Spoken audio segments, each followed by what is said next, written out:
Uran ONGC परिसरात मंगळवार दिनांक 18 मार्च रोजी सकाळी भीषण स्फोटाने संपूर्ण परिसर हादरलाय। स्फोटाचा आवाज एवढा तीव्र होता की कंपनीच्या बाहेरील घरेही थरथर कापली आहेत। घाबरलेले नागरिक व घाबरलेले कामगार यांनी त्वरित घराबाहेर व कंपनी बाहेर धाव घेतली। मात्र या घडलेल्या गंभीर घटनेबाबत ओएनजीसी प्रशासनाने कोणतीही अधिकृत माहिती दिली नाही। त्यामुळे नागरिकांमध्ये भीतीचे वातावरण आहे। स्फोटाची तीव्रता एवढी होती की बाहेरच्या घरांना हादरे बसले, तसेच आतमध्ये असलेल्या कामगारांना तातडीने बाहेर काढण्यात आले। कंपनीमध्ये कॉम्प्रेसर दुरुस्तीचे काम सुरू असताना हा स्फोट झाल्याची माहिती कामगारांनी दिली आहे। घटनेनंतर अग्निशमन दलाच्या गाड्या तातडीने दाखल झाल्यामुळे आग आटोक्यात आली आहे व सुदैवाने कोणत्याही प्रकारची जीवितहानी झाली नाहीये। याविषयी कोणत्याही प्रकारची अधिकृत माहिती न दिल्याने घडलेल्या घटनेविषयी उलटसुलट चर्चा रंगल्या। घटनेनंतर नागरिकांनी ग्रामपंचायत व राजकीय नेत्यांच्या उपस्थितीनुसार रोष व्यक्त केलाय।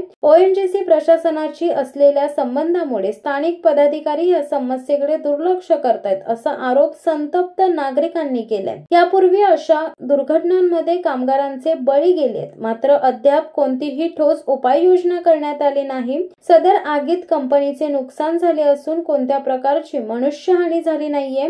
दररोज लहान मोठ्या घटना घडत असतात, पण प्रशासन व राजकीय नेते यावर काहीच कारवाई करत नाहीत। आम्हाला जीव मुठीत धरून इथे राहावे लागते, अशी नागरिकांची भावना आहे।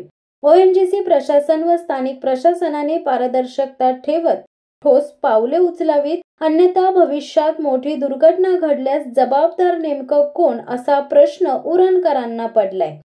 शिवसत्ता टाइम्ससाठी प्रवीण पाटील, उरण। दे धडक बेधडक वृत्त देणाऱ्या आपल्या शिवसत्ता टाइम्स न्यूज चॅनलला लाल बटन दाबून सबस्क्राईब करा आणि बेल आयकॉनला क्लिक करायला विसरू नका।